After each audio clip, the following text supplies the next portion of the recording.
Hello everyone, ये है भूल भुलैया। अभी हम इसको अनबॉक्सिंग करते हैं और देखते हैं कि आज हमारे नसीब में क्या है।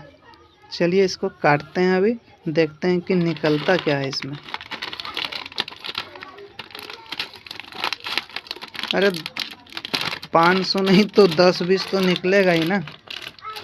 कोई कोई खाली भी जाता है, देख लेते हैं। 0।